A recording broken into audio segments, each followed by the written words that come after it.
आज के पेपर का सॉल्यूशन देखते हैं। FST 20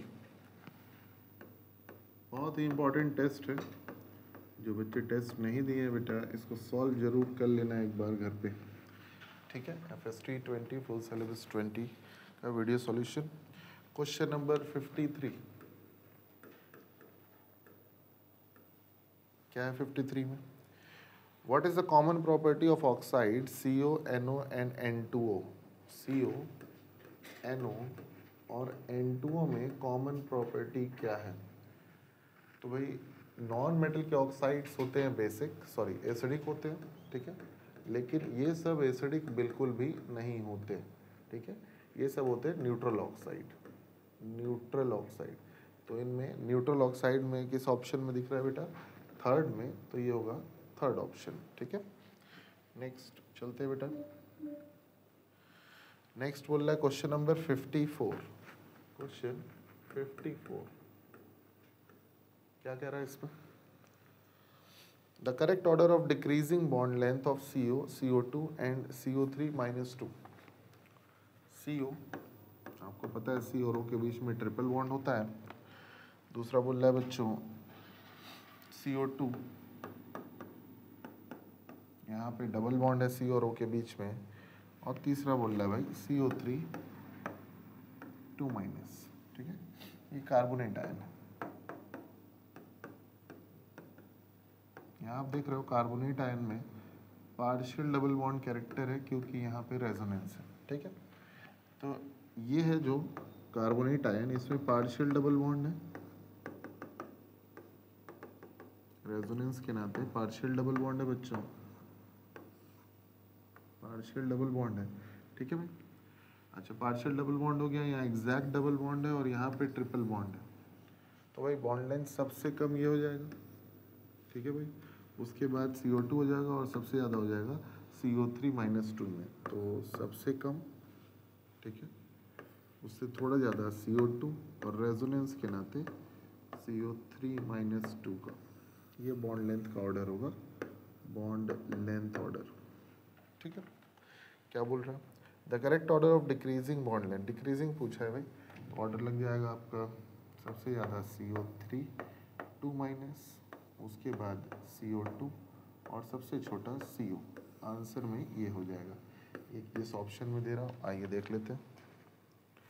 CO3 2-, CO2 और CO, ये हो गया ऑप्शन नंबर सेकेंड, ठीक है। नंबर ऑफ बॉन्ड्स जैसे जैसे बढ़ते हैं बेटा बॉन्ड लेंथ वैसे वैसे डिक्रीज होता है, ठीक है। चलो नेक्स्ट चलते हैं question number 55। Question 55, which of the following orbital will not form sigma bond after overlapping? Overlapping के बाद कौन सिग्मा नहीं बनाएगा? तो पहला है S, और S ओवरलैपिंग से तो सिग्मा ही बनेगा, सही है। दूसरा S और PZ ऑर्बिटल से भी सिग्मा ही बनेगा, ये भी सही है, ठीक। PZ एक होगा, दूसरा भी PZ होगा, तो इससे भी सिग्मा ही बनेगा, सही है। इसका मतलब चौथा हो सकता है आंसर। आइए देखते हैं, ये PX है, ये भी PX है, तो ये सिग्मा ही बनेगा। लेकिन अगर आप Z एक्सिस को ले लेते हैं नॉर्मल एक्सिस, तब बेटा फ्रेम ऑफ रेफरेंस में Z ले लेते हैं, तो PX और PX सिग्मा नहीं तब पाई बनाएगा, ठीक है। हालांकि क्वेश्चन पेपर में यहाँ पर Y होना चाहिए, ठीक है। तो ये एग्जैक्ट आपका पाई बॉन्ड ये बनाएगा, ठीक है भाई। PX PY से कभी सिग्मा नहीं बन सकता, ठीक है भाई। तो आंसर हो जाएगा फोर्थ, किसी भी हाल में फोर्थ चल जाएगा। अगर आप इसको PX भी लेते हैं तब भी ये फोर्थ जाएगा, क्योंकि NCERT में आपके Z एक्सिस को फ्रेम ऑफ रेफरेंस लिया है, ठीक है। तो आप फोर्थ इसका आंसर मान सकते हैं, ये नहीं बनाएगा कभी भी सिग्मा। नेक्स्ट चलते बेटा क्वेश्चन नंबर 56। क्वेश्चन 56 में क्या कह रहा है? H2 एक पैरामैग्नेटिक होता है नेचर में, स्टेटमेंट 1 दिया है। H2 - 1 is paramagnetic in nature. Para हो सकता है भाई, सारे ऑड क्या होते हैं? ऑड इलेक्ट्रॉन सारे होते हैं बच्चों पैरा, और इवन होता है डाया, इवन इलेक्ट्रॉन होता है डाया, 10 और 16 को छोड़ के, ठीक है। यहाँ पे इलेक्ट्रॉन है आपके 3, टोटल 3 इलेक्ट्रॉन है, 3 है ऑड नंबर, ऑड है इसलिए पैरा, यानी स्टेटमेंट 1 बिल्कुल सही है। स्टेटमेंट 2 की बात करते हैं। H2 minus has 1 unpaired electron in anti bonding molecular orbital. आप 3 इलेक्ट्रॉन को भरोगे तो आपको MOT पता होना चाहिए बाबा रूल के according, bonding anti bonding. 3 electron आप भरोगे तो 2 इसमें, 1 इसमें, तीसरा यानी एक जो इलेक्ट्रॉन है वो जा रहा है एंटी बॉन्डिंग में, यानी स्टेटमेंट 2 भी सही है। ठीक है, दोनों स्टेटमेंट बिल्कुल सही है, यानी आंसर इसका हो जाएगा, दोनों करेक्ट है, तो इसका आंसर हो जाना है फर्स्ट। ठीक है, नेक्स्ट चलते हैं। Question number 59। क्वेश्चन 59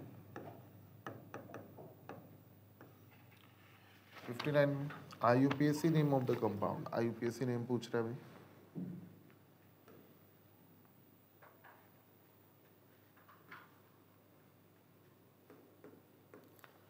यहाँ CH3 बनाए, लिखने का कोई मतलब है नहीं, नहीं लिखा है तब भी CH3 ही माना जाता है, ये CH3 लिखा है। ठीक है, IUPAC देखना है तो पेरेंट चेन 1 2 3 4 5 6 7 और 8, तो ये हो जाएगा इथाइल आपका, और ये हो जाएगा आपका मिथाइल। ठीक है, देख लेते हैं। 4 ethyl 3 methyl octane, 4 ethyl 3 methyl octane, यानी आंसर हो जाएगा बच्चों इसका 59 का फोर्थ हो जाएगा आंसर। ठीक, नेक्स्ट क्वेश्चन पे चलते हैं। क्वेश्चन नंबर 60 नंबर क्वेश्चन देखते हैं क्या। The most stable free radical among the following is. सबसे ज्यादा स्टेबल फ्री रेडिकल कौन सा है। यहाँ एक फ्री रेडिकल बना है पहले में, दूसरे में यहाँ बना है, तीसरे में बच्चों यहाँ बना है, और चौथे में यहाँ बना। ठीक है भाई, फ्री रेडिकल कौन सा सबसे ज़्यादा स्टेबल होगा। तो स्टेबल भाई जो रेजोनेंस में होगा, ये रेजोनेंस में तो है नहीं, तो इसको हटा दे पहले को। ठीक है, ये रेजोनेंस में है, ये भी रेजोनेंस में है, ये भी रेजोनेंस में है। ठीक है, बेंजीन से बेंजाइलिक कार्बन पे जो लगा रहता है वो रेजोनेंस दिखाता है। ठीक है भाई, ये रेजोनेंस दिखा रहा है। ठीक, अब यहाँ पे आप देखोगे तो ये हाइपर कॉन्जुगेशन भी इसमें सबसे ज़्यादा है, 6 हाइपर कॉन्जुगेशन, जबकि इसमें सिर्फ 3 हाइपर कॉन्जुगेशन और इसमें एक भी नहीं है। ठीक, तो आंसर आपका हो जाएगा लास्ट वन, यानी आंसर हो जाएगा फोर्थ। नेक्स्ट पे चलते हैं बेटा, question number 62।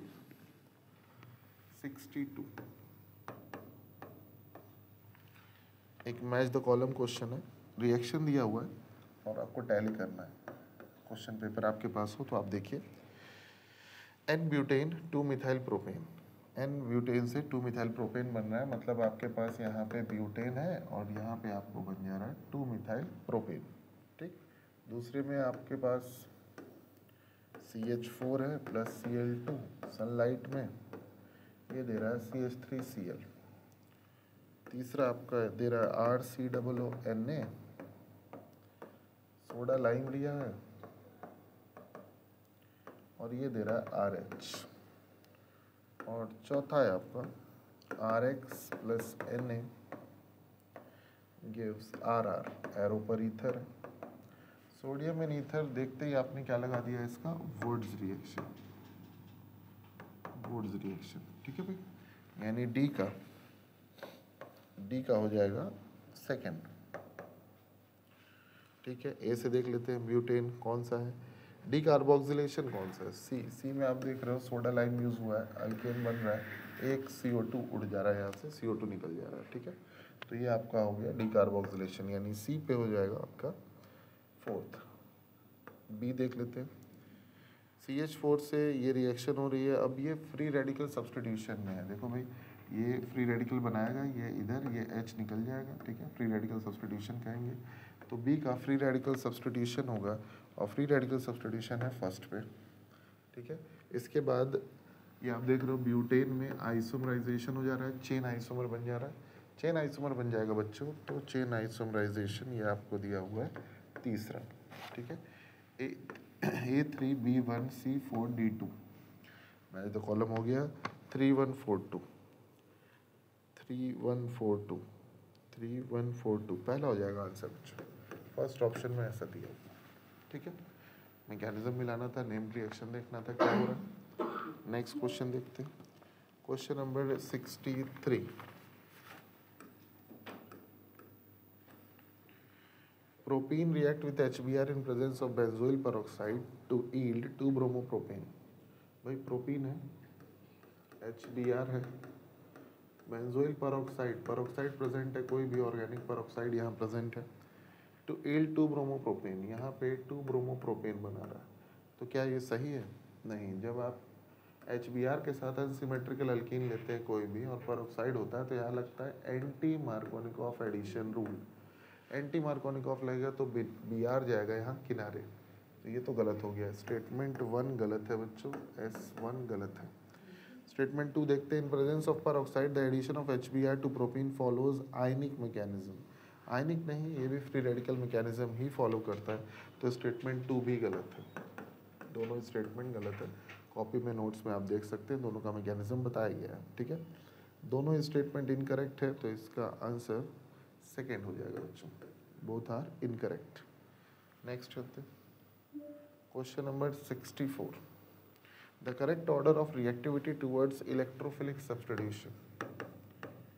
Electrophilic substitution reaction की reactivity is directly proportional to +m, inversely proportional to -m। ठीक है, बेंजीन दिए हुए हैं आपको, एक बेंजीन दिया है, फिर फिनॉल दिया है, बेंजोइक एसिड दिया है और क्लोरोबेंजीन दिया है, क्लोरोबेंजीन। ठीक है भाई, अब देख लेते हैं इसमें क्या होना चाहिए ऑर्डर। तो भाई क्योंकि ये +m है, ये -m है और ये -I की तरह बिहेव करता है, डीएक्टिवेटिंग ग्रुप होता है, तो सबसे अच्छा हो जाएगा फिनॉल, क्योंकि +m से बढ़ता है इलेक्ट्रोफिलिक सब्स्टिट्यूशन। उसके बाद बेंजीन, देन क्लोरोबेंजीन और देन बेंजोइक एसिड। ठीक है, ऑर्डर में ये हो जाएगा, ये जिस ऑप्शन में दे रहा हूँ वही आंसर होगा। आंसर हो जाएगा बच्चों आपका सेकंड, सेकंड में यही ऑप्शन दे रहा है, आप टैली कर सकते हो पेपर से। ठीक है, नेक्स्ट चलते हैं बच्चों, question number 65। Question 65, which of the following conformation will be most stable. सबसे ज़्यादा स्टेबल इसमें कौन सा होगा? स्टेबल वो होता है जिसमें स्टेरिक सबसे कम लगता है, तो पहले में एंटी स्टैगर्ड है, बिल्कुल सही, सही जा रहा है। दूसरा पार्शियली एक्लिप्स है बच्चों, एम माने मिथाइल है। ठीक है, तो पार्शियली एक्लिप्स में नहीं, एंटी स्टैगर्ड में सबसे कम रिपल्शन होता है, यानी पहला ज़्यादा सही जा रहा है अभी तक। तीसरे ऑप्शन में आप देखेंगे दोनों मिथाइल ओवरलैप कर रहे हैं, दोनों मिथाइल ओवरलैप कर रहा है तो फुल्ली इक्लिप्स है। और चौथे में आप देखेंगे तो ये स्क्यू है, 60 डिग्री बन रहा है, तो 180 डिग्री बन रहा है पहले में, यानी सबसे ज़्यादा डिस्टेंस इसी में है, तो सबसे ज़्यादा स्टेबल पहला है, क्योंकि पहला है एंटी स्टैगर्ड, 180 डिग्री है दोनों मिथाइल में, आप देख सकते हो अपने क्वेश्चन, तो सबसे ज़्यादा स्टेबल आपका पहला हो जाएगा। चलते हैं नेक्स्ट पे बेटा, question number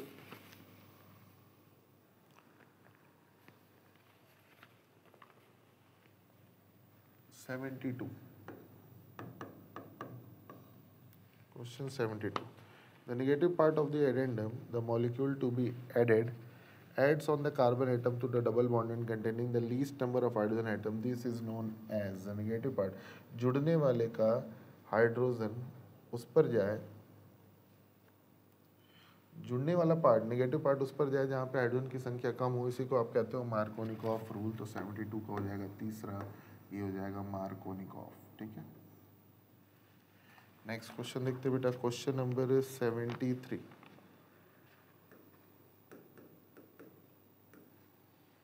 identify the product. कुछ क्वेश्चन दिए हुए हैं, रिएक्शन दिए हुए हैं, RX plus AgCN, RX plus KCN। ठीक है, तो ये क्या देगा, ये क्या देगा, ये देगा बच्चों RNC और ये देगा RCN, ये देगा साइनाइड और ये देगा आइसोसाइनाइड। ठीक है मैं, तो A आपका होगा आइसोसाइनाइड RNC और B आपका होगा साइनाइड। यानी थर्ड आंसर 73 का थर्ड, ये ए है बेटा और ये बी है। ठीक है भाई, तो आर एन सी और आर सी एन। ठीक, नेक्स्ट चलते हैं question number 74। Arrange the following compound in order of their reactivity towards SN2 reaction. SN2 आपको पता है reactivity of SN2 is inversely proportional to steric hindrance. ठीक है, steric hindrance के इनवर्सली प्रोपोर्शनल होता है। पहला 1 डिग्री है, दूसरा भी 1 डिग्री है, तीसरा भी 1 डिग्री है और चौथा भी 1 डिग्री है। तो सबसे कम स्टेरिक जा रहा है बेटा पहले में, तो पहला सबसे ज़्यादा रिएक्टिव होगा। उसके बाद एक ब्रांच आ गई बेटा दूसरे में, तो दूसरा कम रिएक्टिव हो गया थोड़ा। तीसरे में ब्रांच वो पास आ गई, तो तीसरा और कम रिएक्टिव हो गया। और चौथा क्यों सबसे कम रिएक्टिव है? क्योंकि उसमें 2 ब्रांच है, 2 ब्रांच है बच्चों, तो सबसे कम रिएक्टिव। तो arrange the following order of reactivity, तो 1 2 3 4, 1 2 3 4 यानी फर्स्ट हो जाएगा इसका आंसर, पहले ही ऑप्शन में दिया है ये। ठीक है, नेक्स्ट क्वेश्चन नंबर 75। 75 में क्या करा, देखिए मैच द कॉलम। रिएक्शन दिया हुआ है और उसका मैकेनिज्म पूछा है राइट साइड में। ठीक है, पहला रिएक्शन आप देख रहे हैं कि एक RX दिया हुआ है, उसके साथ RONA है, बेस है, और ईथर बन रहा है। ठीक है, तो ईथर क्यों बन रहा है? क्योंकि यहाँ सब्सटीट्यूशन हो रहा है, और सब्सटीट्यूशन हो रहा है तो कौन सा सब्सटीट्यूशन है भाई, देख लीजिए 2 डिग्री में, 2 डिग्री में एक एप्रोटिक मीडियम दे रहा है, तो पहले का जाना चाहिए, पहले का जाना चाहिए बच्चों SN2, यानी तीसरा जाना चाहिए। देख लेते हैं, अभी इसको कंफर्म कर लेते हैं। बी ऑप्शन, बी में RX से एक्सेट्रा OH आ रहा है, एक्सेट्रा OH आ रहा है, मतलब ये भी सब्सटीट्यूशन है। तो ये क्योंकि 1 डिग्री में है तो ये SN2 चल जाएगा, तो ये बेटर SN2 है, मतलब ये तीसरा इसका हो जाना है और इसका SN1 हो जाएगा, और SN1 दिया दूसरे में। ठीक है, क्योंकि पहले और दूसरे में आप मिलाएगा तो पहले में स्टेरिक थोड़ा ज़्यादा दिख रहा है, पहले रिएक्शन में स्टेरिक थोड़ा ज़्यादा दिख रहा है, स्टेरिक ज़्यादा दिख रहा है तो उसको आप SN1 लगा सकते हो। लेकिन सेकंड वाले में, सेकंड रिएक्शन यानी बी वाले रिएक्शन में RX जहाँ दिया हुआ है वहाँ पे आप देख रहे हो सब्सटीट्यूशन यहाँ भी हो रहा है, सब्सटीट्यूशन हो रहा है, तो ये 1 डिग्री है और ये इसमें सबसे कम स्टेरिक है। सबसे कम स्टेरिक में SN2 ज़्यादा लगाओगे तो भाई इसमें SN2 एक ही बार करना है, तो भाई इसका तीसरा हो जाना। सी, तीसरा क्या है? तीसरे में परऑक्साइड HBr है और Br किनारे जा रहा है, तो इसको कहते हो आप एंटी मार्कोनिकॉफ। एंटी मार्कोनिकॉफ को खराश इफेक्ट भी कहते हैं, फोर्थ ऑप्शन में खराश दिया हुआ है। चौथा देख रहे हैं आप CH3 CH2 Br है, अल्कोहलिक की वजह दे रहा है, अल्कोहलिक की वजह दे रहा है तो बीटा एलिमिनेशन होगा, जैसा कि एल्कीन बन भी रहा है, तो बीटा एलिमिनेशन दिया हुआ है पहले में। ये हो गया आपका आंसर 2 3 4 1, 2 3 4 1, यानी ऐसा दे रहा है सेकेंड ऑप्शन। ठीक, नेक्स्ट चलते क्वेश्चन नंबर 76। 76 देखते हैं।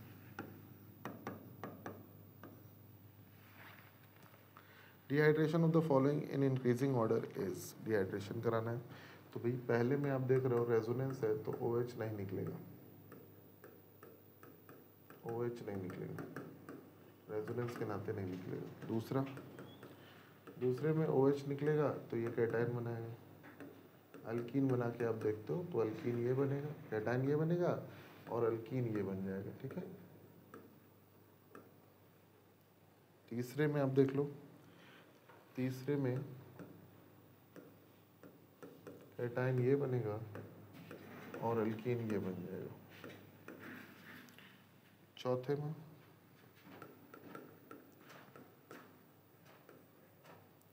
चौथे में कैटायन बेटा ये बनेगा और अल्कीन ये बन जाएगा, बेंजीन।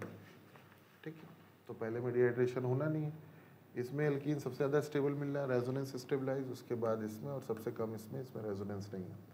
तो चौथा सबसे ज़्यादा, फिर तीसरा, फिर दूसरा और फिर पहला। पहले में डिहाइड्रेशन हो ही नहीं सकता क्योंकि बीटा अनसैचुरेटेड है और नहीं तो रेजोनेंस है। तो आंसर हो जाएगा 4 3 2 1, 4 3 2 1, यानी पहला हो जाएगा इसका answer, first will be the answer. ठीक, इंक्रीजिंग ऑर्डर लगा, यहाँ डिक्रीजिंग लगा। Next question number 77। क्या कर रहा है 77 में? Hydrolysis of benzene diazonium chloride, BDC, hydrolysis करना है BDC का, हाइड्रोलिसिस करना है तो क्या मिलेगा देख लेते हैं हम। दूसरा, phenol plus methyl chloride in presence of, यानी फिनॉल प्लस मिथाइल क्लोराइड से क्या मिलेगा। Reaction of sodium phenoxide, sodium phenoxide with CO2, CO2 के साथ क्या देगा। उसके बाद फिनॉल के साथ कंसंट्रेटेड HNO3, कंसंट्रेटेड HNO3 में ट्राई सब्स्टिट्यूशन हो जाएगा क्योंकि OH बहुत अच्छा एक्टिवेटिंग ग्रुप होता है बेटा। इसके बाद इसमें बन जाएगा बच्चों salicylic acid, this is Kolbe's synthesis, Kolbe's method, ठीक है। इससे बन जाएगा बेटा क्रिसॉल, ऑर्थो पैराक्रिसॉल, ऑर्थो और पैराक्रिसॉल प्लस पैरा भी बनेगा, और इससे बन जाएगा बच्चों फिनॉल, ठीक है। ऑप्शन मिला लेते हैं एक बार, तो ए का हो जा रहा है, BDC का हो जा रहा है बेटा चौथा, बी का हो जा रहा है क्रिसॉल यानी कि पहला, सी का हो जा रहा है रिएक्शन विद सोडियम फिनॉक्साइड, ये आपका हो गया सैलिसिलिक एसिड दूसरा, और डी का फिनॉल प्लस ये पिक्रिक एसिड यानी तीसरा। 4 1 2 3 4 1 2 3 4 1 2 3 ये मिल रहा है बेटा थर्ड ऑप्शन में, यानी आंसर आपका थर्ड हो जाएगा। बहुत इंपॉर्टेंट क्वेश्चन है, ज़रूरी है, देख लीजिएगा अच्छे से। Question number 78, which of the following are the product shown by the reaction of methoxymethane with HI। 78 है, बहुत इंपॉर्टेंट क्वेश्चन है भी। मिथॉक्सीमीथेन का रिएक्शन HI के साथ, मिथॉक्सीमीथेन कोई एक बॉन्ड आप तोड़ दीजिए, इधर माइनस इधर प्लस लगा दीजिए, तो इधर आपको पता है ये प्लस और ये माइनस होगा बच्चों, प्लस इधर जाएगा ये इधर आएगा, मतलब बन जाएगा CI plus CH3OH, CH3I plus CH3OH देख लेते हैं। मिथॉक्सी ईथेन है, सॉरी ऑप्शन है बेटा मिथॉक्सी ईथेन था, क्वेश्चन में मिथॉक्सी ईथेन था, मीथेन नहीं था, ठीक है। इस रिएक्शन को भी देख लेते हैं। HI, ठीक, HI के साथ रिएक्शन करेंगे तो क्योंकि दोनों साइड सुपर प्राइमरी या प्राइमरी है, इस वजह से यहाँ पे SN2 कराएंगे, और SN2 कराएंगे तो कम स्टेबल कार्बोकेटाइन बनाएंगे, जैसा कि आपको कॉपी में हमने पढ़ाया, इसलिए ये बॉन्ड टूटेगा, तो बेटा यहाँ H प्लस आएगा और यहाँ I आएगा। बहुत बेहतरीन क्वेश्चन, ठीक है।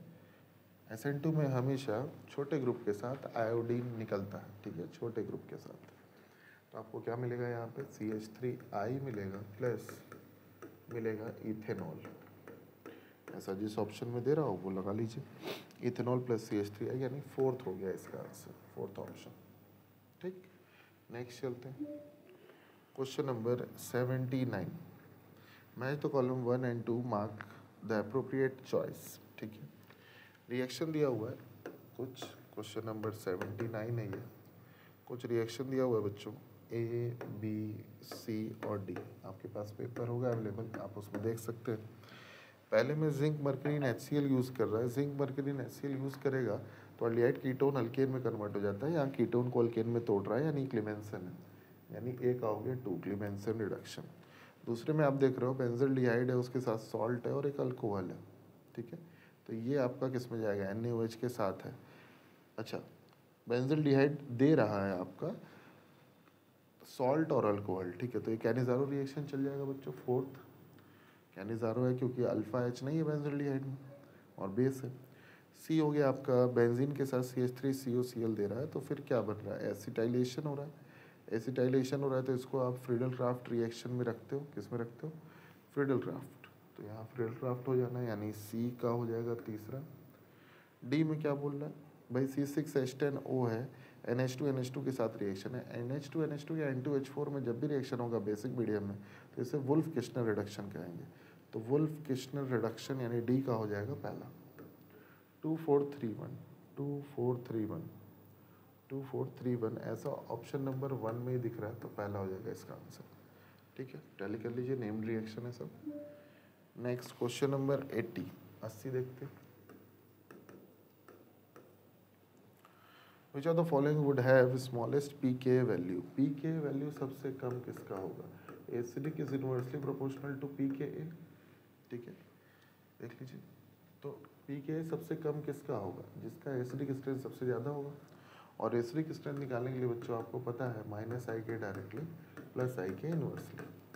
आइए चेक कर लेते हैं। पहले में 2 फ्लोरीन लगा है, 2 -I लगा है, दूसरे में 2 फ्लोरीन पास लगा है, तीसरे में 2 फ्लोरीन अलग अलग लगा है, और चौथे में 2 फ्लोरीन बीटा पे लगा है, ठीक है, दूर है।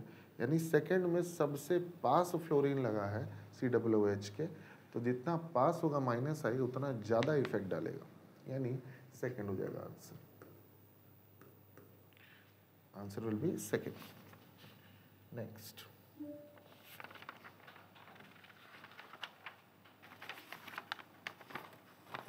Question number 81, match the column A B. Reaction दी हुई है, BDC के साथ रिएक्शन है CuCl की, CuCl फिर CuHCl की, फिर HBF4 की, और फिर फिनॉल की, ठीक है।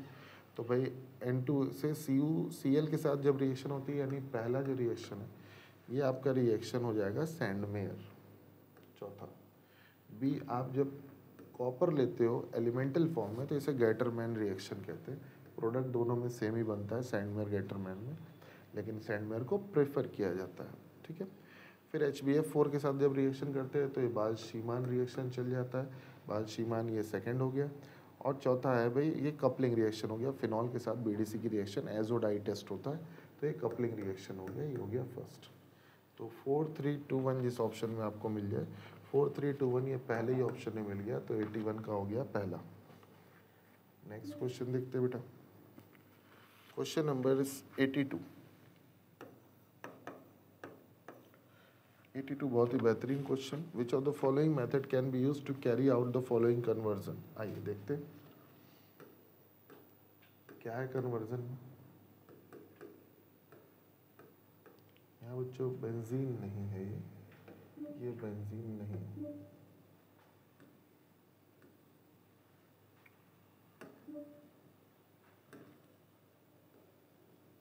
ये बेंजीन नहीं, ठीक। क्या है ये? इससे ये आपको मिल रहा है, तो ये किससे रिएक्शन कैसे होगा देख लीजिए। तो पहला ऑप्शन उठाते हैं, ऑप्शन उठा के रखिए, आ जाएगा आपका आंसर। Br2 इन KOH, Br2 KOH के साथ करेंगे तो ये हॉफमैन ब्रोमोमाइड रिएक्शन होगी, और एक कार्बन इसमें घट जाता है, आपको पता है कार्बन एक कम हो जाता है। इसके बाद बोल रहा है क्लोरोफॉर्म के साथ KOH की रिएक्शन, क्लोरोफॉर्म के साथ KOH। भाई किसी भी प्राइमरी अमाइन को आप क्लोरोफॉर्म इन बेसिक मीडियम दीजिएगा तो बेटा ये आइसोसाइनाइड टेस्ट होता है, आइसोसाइनाइड टेस्ट होगा तो NC बनेगा। उसके बाद बोल रहा है H2PD लीजिए, H2PD लेंगे तो ये बनेगा, क्योंकि यहाँ पे जो ट्रिपल बॉन्ड होता है बच्चों, ट्रिपल बॉन्ड जो होता है ये रिड्यूस हो जाएगा, रिड्यूस हो जाएगा तो ये H2, एक H यहाँ जुड़ जाएगा, 3 H यहाँ जुड़ जाएंगे, तो भाई ये हो जाता है आपका रिडक्शन हो गया ना, एडिशन ऑफ हाइड्रोजन। तो यहाँ रिडक्शन यानी H2PD की ज़रूरत पड़ेगी, मेटल की ज़रूरत पड़ेगी, ठीक है। तो आंसर आपका पहला ही हो गया ये, ठीक है, फर्स्ट से हो गया। नेक्स्ट चलते हैं, क्वेश्चन नंबर 83, ये भी मैच द कॉलम है। अच्छा, which of the following is not correctly match? Correctly match पूछ रहा है आपसे। Reaction use to convert amide into primary amine with less than, ठीक है, पहले का बोल रहा है एक कार्बन कम हो जाता है, हॉफमैन ब्रोमोमाइड, यानी सही है पहला। Reaction use to convert primary amine into isocyanide, primary amine से आइसोसाइनाइड में जाना है तो कार्बिलमिन रिएक्शन करेंगे, ये भी सही लग रहा है। Reaction use to distinguish primary secondary tertiary amine, ठीक है, तीसरे का हिंसबर्ग, ये भी सही है। Preparation of primary amine using phthalimide, Victor Meyer synthesis, Victor Meyer synthesis से नहीं होता ये, विक्टर मेयर सिंथेसिस से नहीं हो सकता है, गैब्रियल थैलामाइड होता है, तो चौथा रिएक्शन गलत हो गया, यानी फोर्थ हो गया आपका आंसर, फोर्थ। कौन सा करेक्टली नहीं है? Fourth. Next question number 84, acetanilide is less basic than aniline, acetanilide जो है वो लेस बेसिक होता है एनिलीन से, आइए चेक कर लेते हैं। एसिटाइनलाइड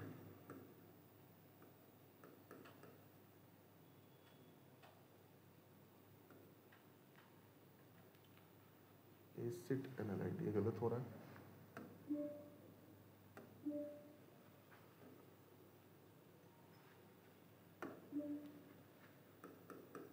एनिलीन से ये ग्रुप लगाओ तो इसको एसिड एनालाइड ग्रुप आप कहते हो।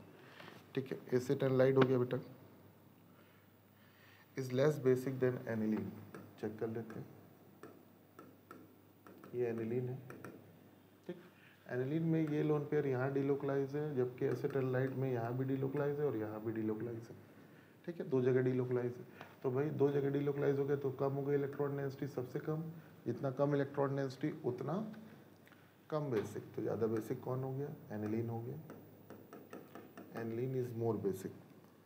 तो बोल रहा है acetanilide is less basic, यानी असर्शन सही है, असर्शन सही है। Reason, acetanilide is formed by reaction of aniline with acetic anhydride. बोल रहा है एसिड एनालाइड जो है वो फॉर्म होता है रिएक्शन ऑफ एनिलीन, मतलब एनिलीन की रिएक्शन जब आप किससे कराते हैं? एसिटिक एनहाइड्राइड से।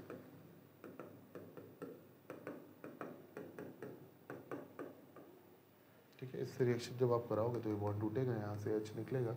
हाँ बिल्कुल सही, यही बन जाएगा, एसिड एनालाइड ही बन जाएगा। ठीक है, तो असर्शन सही है, रीज़न भी सही है, लेकिन करेक्ट एक्सप्लेनेशन नहीं है, क्योंकि बेसिक स्ट्रेंथ का रीज़न हमने यहाँ बताया, वो रीज़न यहाँ लिखा नहीं है बेटा। दोनों सही है लेकिन नॉट करेक्ट एक्सप्लेनेशन, यानी इसका आंसर होगा सेकेंड। ठीक है, ट्रू है but reason is not correct. ठीक, सेकेंड होगा। नेक्स्ट चलते बेटा, क्वेश्चन नंबर 85। क्वेश्चन नंबर 85 देखते बेटा। 85 में क्या है? व्हाट आर द हाइड्रोलिसिस, नहीं मैच द कॉलम है बेटा। Pentose sugar in DNA, DNA में पेंटोज शुगर किसका काम करता है? न्यूक्लिक एसिड क्या करता है? आरएनए के लिए एप्ट क्या है कॉलम 1 2 में, और विटामिन कौन है इनमें से? तो भाई पेंटोज शुगर क्या काम करेगा? ये फ्यूरेनोज स्ट्रक्चर से होगा, तो डीएनए का 4th हो जाएगा। न्यूक्लिक एसिड क्या करता है भाई? जेनेटिक मटेरियल होता है, तो इसका 3rd हो जाएगा। आरएनए, आरएनए क्या है भाई? आरएनए में यूरेसिल, यूरेसिल पाया जाता है, ये डीएनए में नहीं होता बेटा, यूरेसिल आरएनए में होता है। और विटामिन इनमें से कौन है? तो एस्कॉर्बिक एसिड, विटामिन सी। ठीक है भाई, एस्कॉर्बिक एसिड। तो 4 3 और ये 2 और ये 1, तो 4 3 2 1 जिसमें आपको दिखे वो लगा दीजिए, यानी 85 का पहला। ठीक है, फर्स्ट हो जाएगा मैच द कॉलम में। ठीक, आगे चलते बच्चों। Next question, question number 86। What are the hydrolysis product of lactose? Lactose का हाइड्रोलिसिस प्रोडक्ट क्या हो सकता है? तो लैक्टोज जब भी टूटता है तो ग्लूकोज प्लस गैलेक्टोज देता है, ग्लूकोज प्लस गैलेक्टोज देता है बच्चों, एक डाइसेक्राइड होता है, यानी इसका आंसर 3rd हो जाएगा। ठीक है, नेक्स्ट चलते हैं। Question number 87।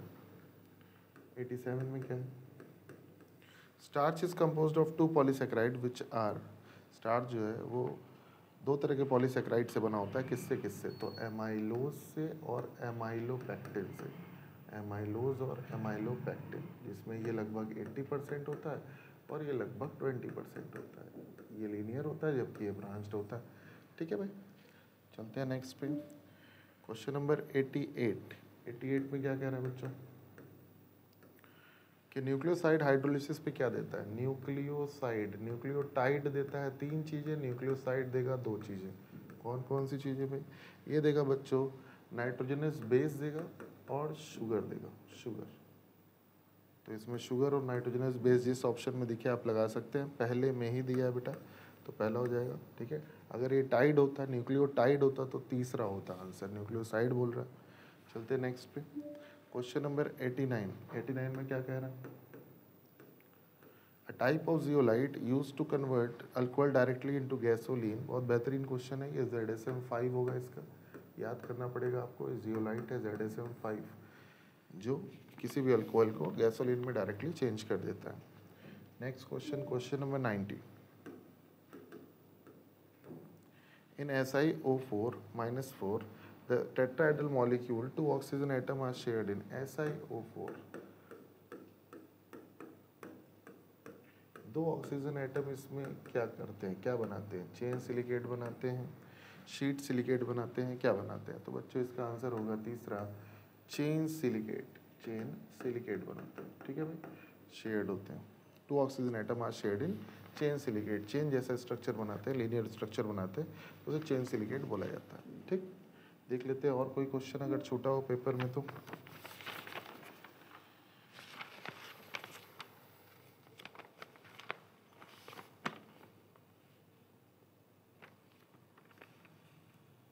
क्वेश्चन नंबर 69 देखते हैं।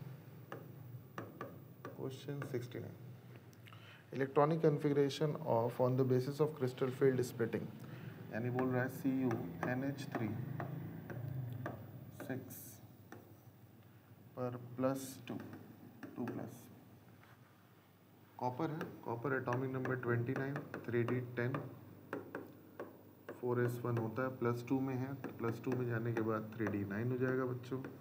स्ट्रॉन्ग फील्ड आ रहा है लेकिन पेयरिंग नहीं करा पाएगा, तो देख लेते हैं एक बार कहाँ पे कितने इलेक्ट्रॉन ट्रांसफ़र करेगा। ठीक है, स्ट्रॉन्ग फील्ड नीचे 3 ऊपर 2, इसमें गैप ज़्यादा होगा, ये T2G और ये EG सेट। ठीक है ना, देख लीजिए। तब इसमें क्या होगा, स्ट्रॉन्ग फील्ड में गैप ज़्यादा होता है, डेल्टा O ज़्यादा होता है। ठीक, तो क्या करेंगे अब इसमें देखने के लिए आपको टोटल इलेक्ट्रॉन इससे भरने हैं। आइए चेक कर लेते हैं। 9 इलेक्ट्रॉन है आपके पास, 3D9। ठीक, 1 2 3 4 5 6 इलेक्ट्रॉन आपने भर दिए। ठीक है, 9 है, 7 8 और 9। ठीक है, तो T2G इलेक्ट्रॉन आपके 6 मिले, जबकि EG में 3 मिले।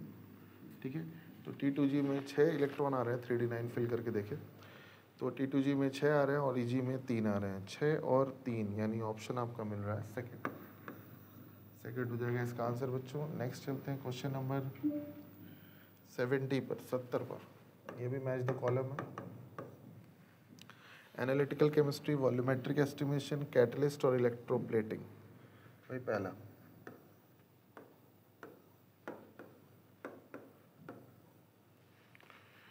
एनालिटिकल केमिस्ट्री में क्या यूज़ होता है भाई, कैटलिस्ट में, इलेक्ट्रोप्लेटिंग में कौन कौन यूज़ होगा, आइए चेक करते हैं।